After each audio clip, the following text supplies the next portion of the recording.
What's going on, guys? We have a 2024 RXT-X 325 here for some upgrades as well as some service items. We are replacing the oil, spark plugs, putting a new battery in. We're going to do a boost leak test to see if this has the very well-known 325 intake manifold leak. And in terms of modifications, we are going to be installing the Evolution air intake. We have a blow-off valve, Riva intake grate. We have the Riva Sponsons.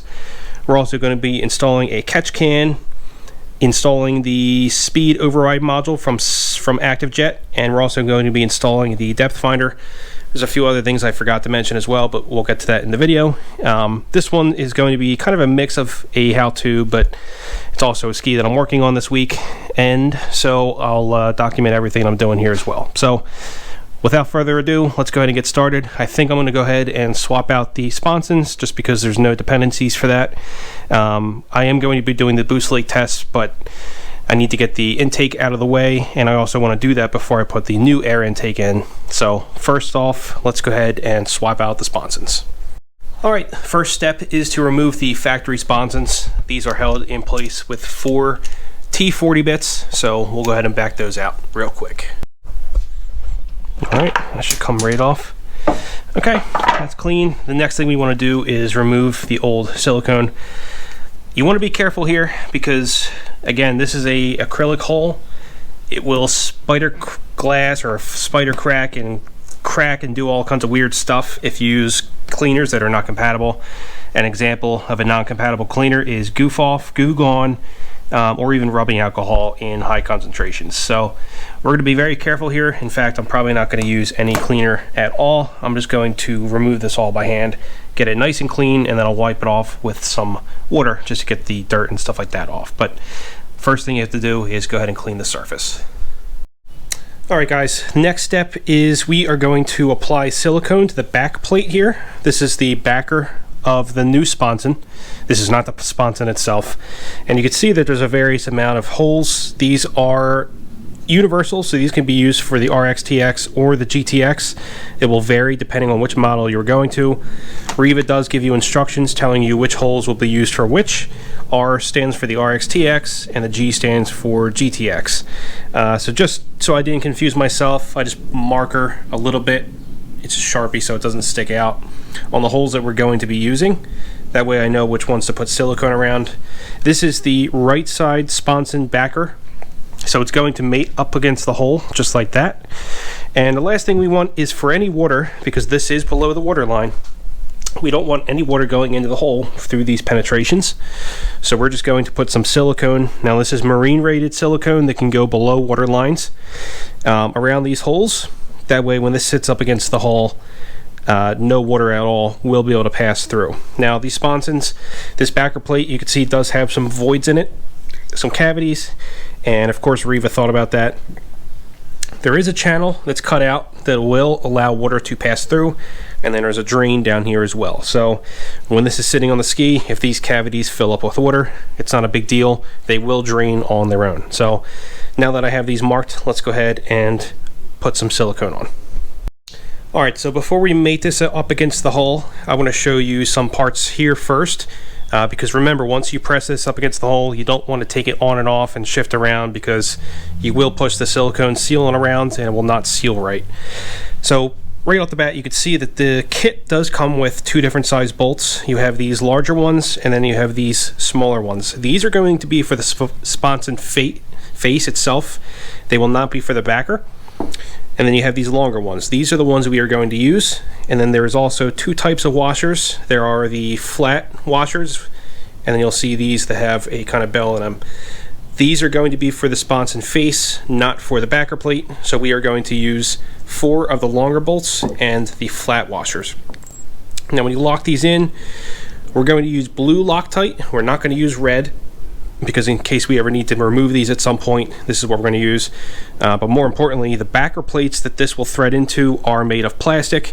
If we use red and we try to back it off in the future, they are most likely just going to break. So make sure that you use blue Loctite that can be removed. So let's go ahead and do that. We're going to tighten them down to, Riva calls for 13 foot-pounds. I have this set in Newton meters, so it comes out to around 17.6. I rounded up to 18. So we're going to go ahead and do that. There's no sequence, so we're just going to tighten these down, all 4 bolts, to 17, 18 Newton meters or 13 foot-pounds of torque.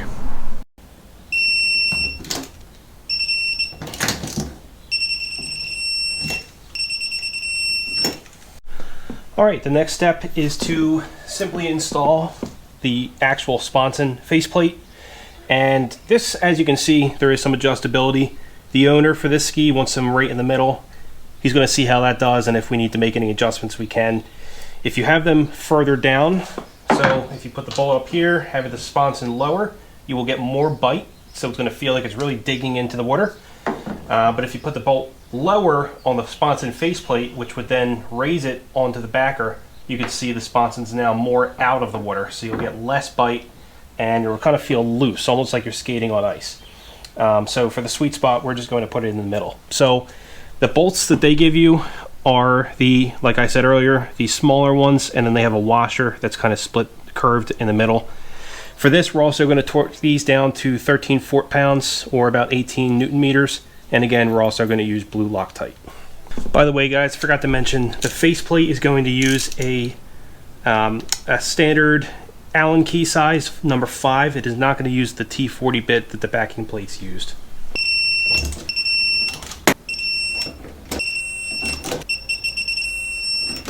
Alright, and that is it for the sponson install. I'm going to go ahead and do the other side off camera just because it's the same exact thing, but this is good to go. Now, if you were doing this on your own, you definitely want to give it some time for that silicone and the thread locker to seal. I would give it a solid 24 hours or whatever it calls for, because you certainly do not want that to fail. So this side is good to go. I'm going to knock out the other side and then we'll move on to the next modification.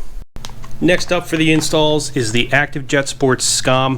On the 325, the SCOM acts a little bit differently. That's why it looks the way it does. This one is actually going to go on the interface cable, which is right here. So we are going to separate the connection just at this point, and then this module will go in place. So we'll separate it, and this is essentially just going to be a middleman. So very easy install. We'll just pop this off, install that guy, and the speed override will be done.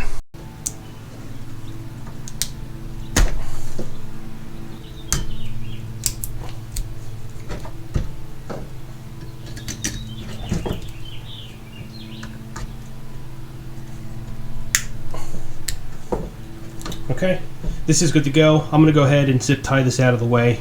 You definitely want to make sure you get a solid click on these and then go ahead and reinstall, or I should say just push back in the locking tab. This is good to go. Next, we're going to go ahead and replace the spark plugs. I did do a video on this in the past, so I'm not going to go into too much detail. But I will point out that on the 325, they switched to a different type of spark plug. You do not need to use the stock 325 spark plug. You can actually use the same spark plugs that's been used in the 300, which is what most people will recommend to run anyway, because they are a good bit cheaper. That's exactly what we're going to do here today. So I'm not really going to record this part, or maybe I will, I'll just time lapse it, but I did do a video on this in the past.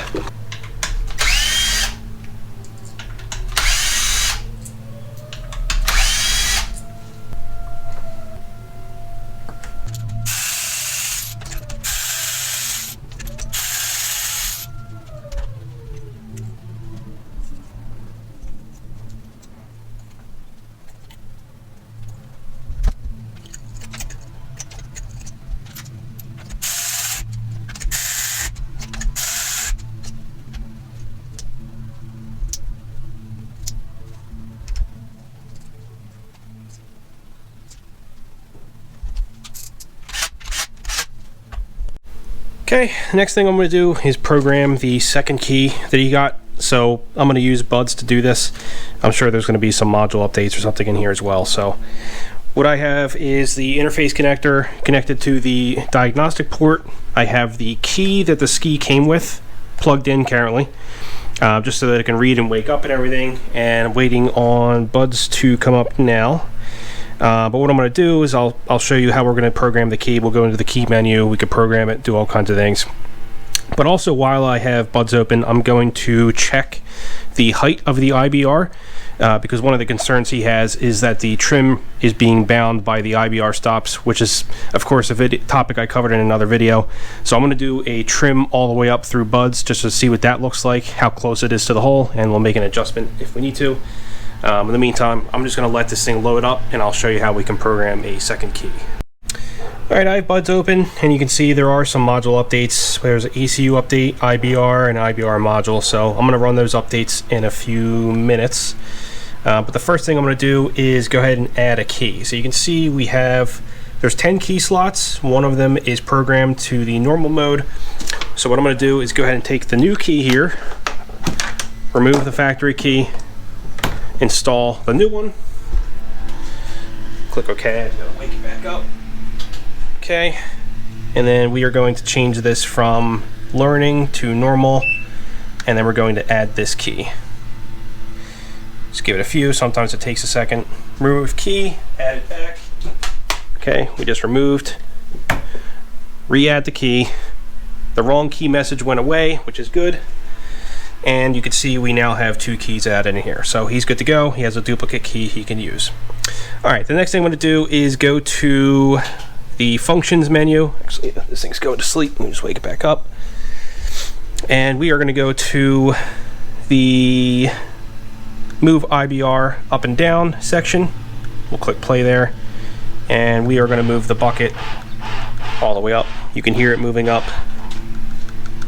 And that is max tilt. So let's go ahead and take a look here.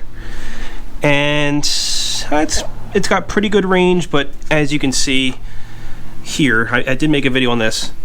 The goal is to get to the top of the back of the IBR bucket to just about nearly touch the top of the hole, or the bottom of the hole, I should say. And there's about an inch there, so there's definitely room to move, or room to adjust. And if you look at the actual nozzle, it's not trimmed up by much. So if anything, it's maybe 1 or 2 degrees above straight out. So there's definitely room for improvement here.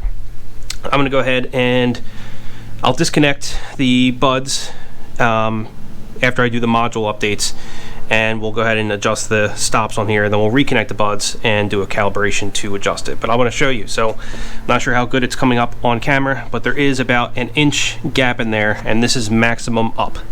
But we'll get back to that. In the meantime, let's go ahead and let's do these updates.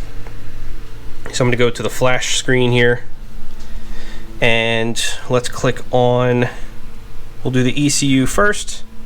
We'll click play. Yes, that's fine. And this will take a few minutes or so, but we'll just let this go through, and I'll come back when it's finished. Alright, like I said, I'm not going to go into too much detail on this, just because I do have a video dedicated to it, but I already have this IBR bucket in the upright position, so I'm going to go ahead and remove the IBR actuator, as well as the 2 13mm on either side and the 10mm holding in the steering. That will get rid of everything in the way here, and then we can start filing down those stops to get this to pretty much sit where we want it to be.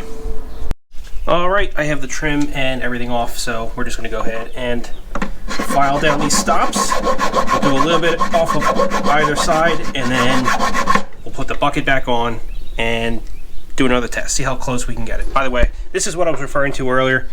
The top of this here, you want to just barely hit here. It should come within like a few millimeters. As it was stock, it was about an inch and a half or so. So we're going to see how close we can get that. Definitely make an improvement on trim range. Okay, I have it just about dialed in, and you can see just how much, I'm not sure if the shavings are coming up, but just how much material had to be shaved off of the IBR stops to get it to just the right height. So definitely quite a bit of shaving for this one, but it seems to be a trend on most of the newer skis. These definitely have to be filed down. Super easy to do. You could do it in a couple minutes, but that's all there is to it. And just for reference, you can see just how much higher this bucket goes. It's basically, I would say, a millimeter or 2 away from touching the hull. So you'll see just how much more lift it gives the Venturi, or whatever the steering nozzle is, which is essentially your trim. But you'll see just how much more height you get out of that. So I'm going to clean this up, get all those shavings out of there. We'll put this system back together, and then all we need to do is a recalibration in buds, just so that the IBR module knows where the new range starts and ends. All right, so we're back in buds. Let's go ahead and go to functions, auto calibrate IBR. Let's do the module for that. And then you'll hear it go. This will flash until it's finished. And there we go, IBR calibration success. All right, so what I'm gonna do is I'm gonna put it all the way up, and it looks like it's actually there. And we'll be able to compare and see what it looks like. And you can see now, that is just much more of an aggressive trim up angle. And you can see that the bucket itself is way closer to the hole than it used to be. So this is, I mean, free trim range is the best you can possibly get, because you're getting more of the hull out of the water. More trim up, more hull out of the water, which leads to more top speed since there's less drag. So that's an awesome free mod you can do. Of course, it's free if you have the software or someone who has access to it. But that's pretty much it for that. So I'm gonna go back into the summary tab, and I think the last thing we were just gonna do in here, yeah, we're gonna reset the maintenance because it's set in kilometers still.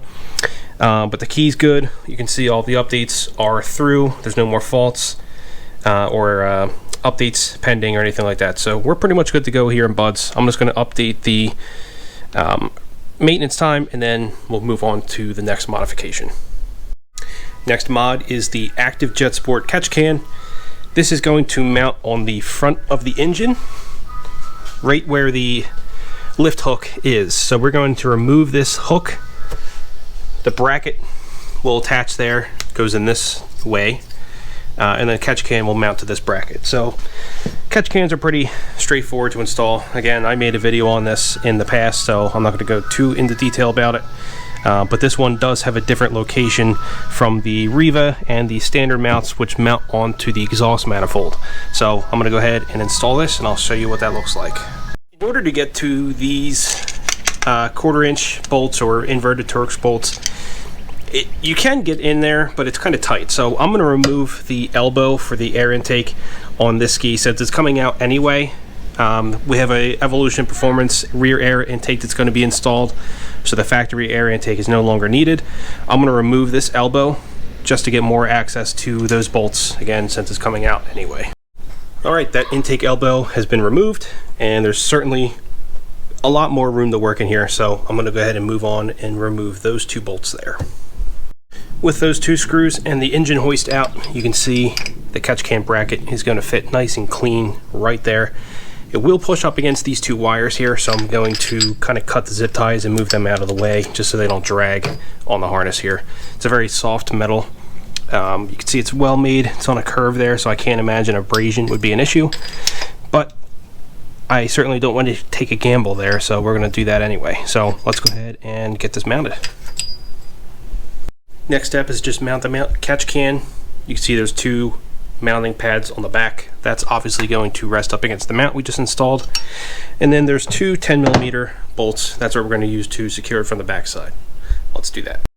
Next step is to connect the catch can to the breather, and what I'm going to do here is I'm just going to connect the front. Actually, I could do the whole thing, doesn't really matter. So I'm going to connect the front side. It does include a hose clamp in order to get that attached. And then what we're going to do is remove this one here, and this is the factory breather, which would normally go right back into the air intake. But like I said, we're going to be removing the air intake and putting a aftermarket one on, which does not have a return, which is good because we're not going to use that anyway. If you were going to be using the factory intake but putting a catch can in, most catch cans will include a stopper or a cap that you would put onto the factory point on the air intake, and you just cap that off because you're not going to use that port anymore. In this case, we're getting rid of all this stuff. Doesn't really matter. So I'm going to go ahead and clamp the catch can side on here, route this hose, which is this hose here, and connect it to, again, it's a bypass valve slash PCV valve slash tops valve. There's whatever you want to call it, but essentially it's just a crankcase breather. So let's do that. And that's the finished product. We have the bypass slash whatever valve venting directly into the catch can here, so we are good to go in that regard. Next thing is to upgrade the air intake. Now what I'm going to do here is I'm going to remove the intake from the supercharger, and then we're going to do a boost leak test, because you know the 325 does have that common issue where it'll leak out of the gaskets up here.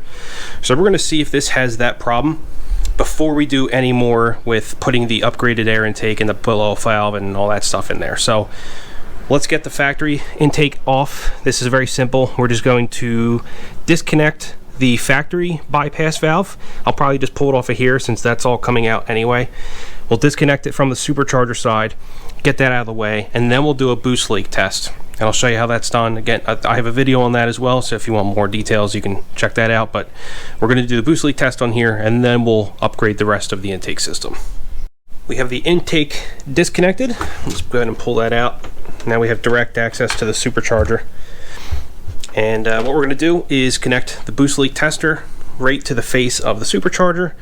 And for this one, I think the maximum PSI this SeaDoo experiences is around 17 PSI, maybe slightly above that. So I'm going to fill to 20 PSI, just slightly above. If it doesn't leak at 20 PSI, it's certainly not going to leak when it's operating. If it does leak, I guarantee we're going to find a leak in this spot here, just at the top, between cylinders 2 and 3 or 2 and 1. I forget which the orientation is, but let's go ahead, we'll get this thing attached and we'll fill it up to 20 PSI. I almost forgot we had a gaping hole in the intercooler line, so I just reattached the blow-off valve and reconnected it up at the manifold, so this will maintain pressure. So just filled up my air compressor. All we need to do now is go ahead and get this connected to the boost leak tester. I'll get that connected and then we'll start filling up to PSI, 20 PSI.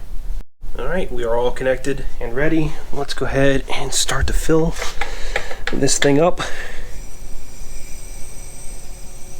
We'll go just under 20 on the pressure on the air compressor for now. This thing, oh, you can actually hear it's leaking at the one of these hoses is loose. There's a loose hose. One of these, yeah, that's loose. All right, let me tighten this up. All right, I just tightened those hoses. Let's go ahead again and we'll try filling to 20. Okay. You're pressurizing. That's 7 PSI, 10 PSI. There's 15. Don't want it to go too high. And yeah, it's actually just at 20 and there's no leaks, so this is good. I'm not sure if they fixed it. I think he picked his ski up maybe a little bit after me, so I'm not sure if they revised it, but of course not all 325s have this intake manifold leak, but a good portion of them do. This one is good to go, so let's go ahead and move on. We'll finish with the intake install. Alright, boost leak is done, so what we're going to do is remove all of the factory air intake. We have the intercooler charge pipe, I believe. I have to double check that. But we definitely have the elbow where the blow-off valve will go, and then we have the air intake. So I'm going to pull those parts out now, and we'll see what this looks like. So taking a look at the kit, I was able to find that we will not be replacing the charge pipe that comes off of the supercharger going into the intercooler. We will only be replacing the charge pipe that is going from the intercooler to the throttle body, and this is the one that's also going to house the blow-off valve. So speaking of the blow-off valve, this is the valve that Evolution Performance uses, and they also give you the different spring compression rates. Just to give a little story on this, there is a spring in here, but if you notice that it is leaking boost at high RPM or it's fluctuating at idle, you can replace the spring inside with either a stiffer or less stiff spring. I compared the rate of this spring to the one that I have, which I set correctly, and it is pretty much identical, so I'm going to leave the spring that came in here but I'm also going to let the owner know that if for some reason it leaks, or if it throws a trouble code, a common code with an incorrect spring is P2282, if either of those codes is thrown, he may have to adjust the spring. Very easy to do. You just take the spring cap, or loosen the cap on top, and the spring's inside. You don't need a vise or anything for this. You literally just kind of unscrew the top, pull the spring out, put a new spring in, seal it, and you're good to go. So this is just going to mate inside the piping. We'll seal it on with a hose clamp.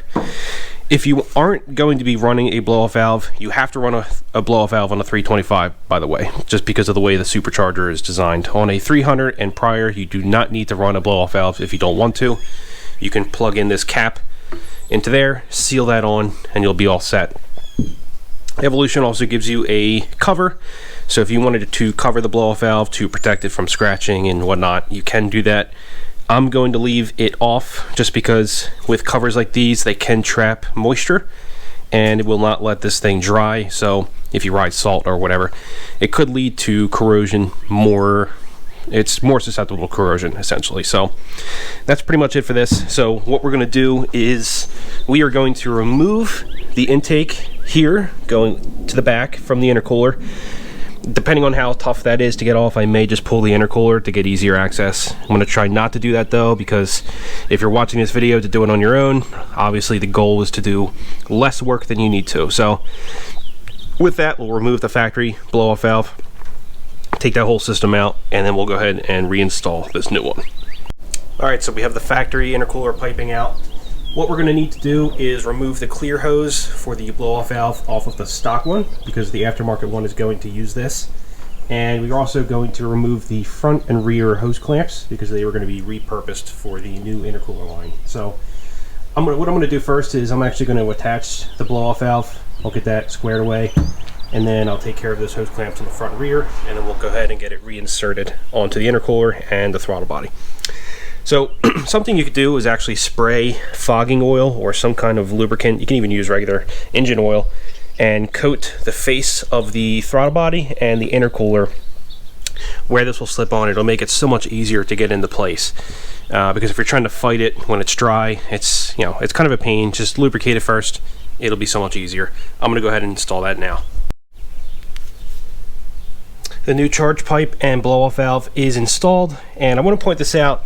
When I was clamping one of the factory hose clamps, this actually snapped clean off, and there's no corrosion at all. Like I said earlier, this is pretty much a brand new ski, so you can see, I mean, things like this is what leads to these things sinking, because if this was a hose clamp and this broke off, you would have taken on, that's a 2-3 inch hole opening in the back of the hull under the water line. This thing would have flooded in a matter of seconds and sank. So it's a good thing I went through and checked all the hose clamps, because that could have been disastrous. So the next thing I'm going to do is go ahead and hook up the vent line, which is the clear tube that's going to go from the blow-off valve to the manifold tap.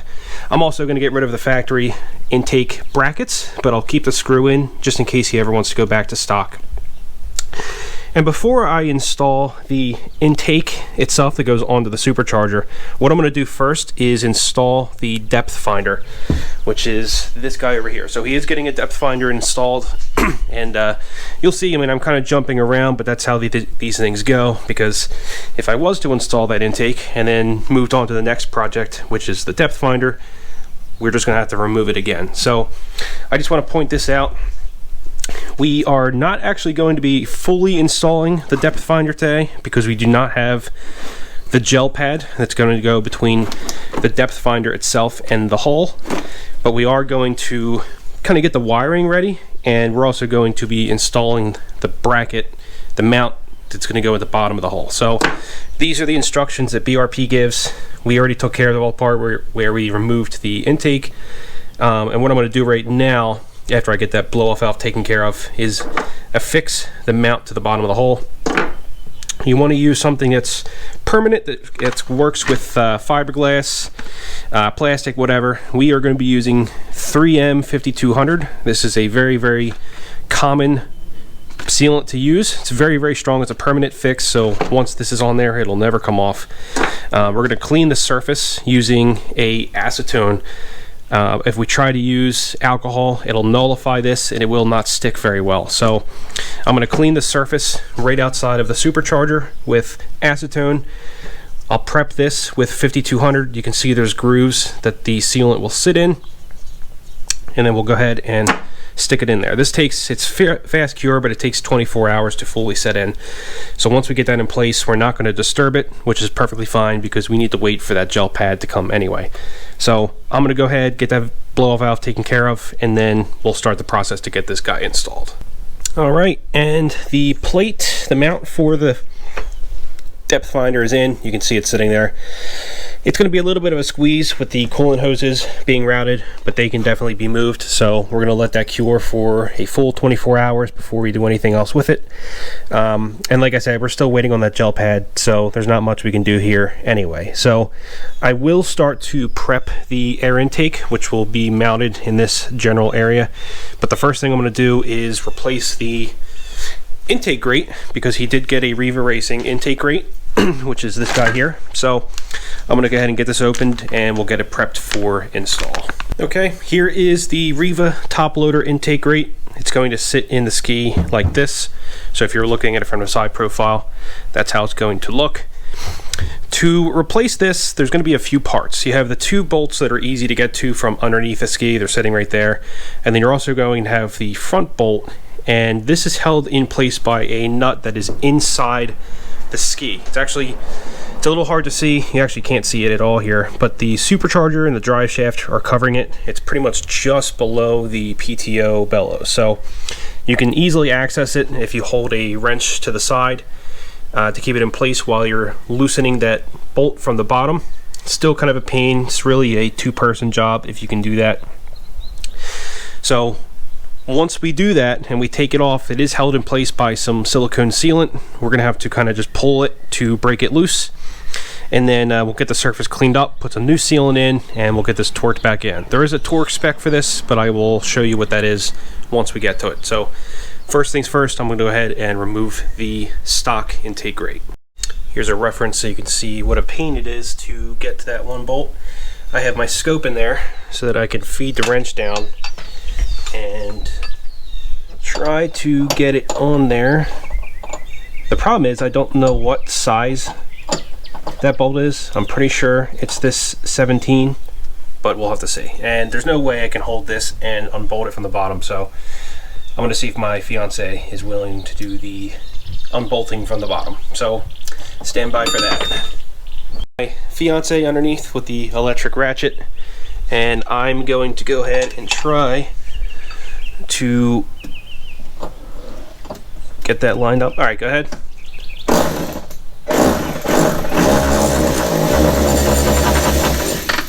All right, and that's it. That's all there was to it. So that bolt is loose, and now I have to go through and kind of break all that silicone that's holding this thing in place, and it'll be free.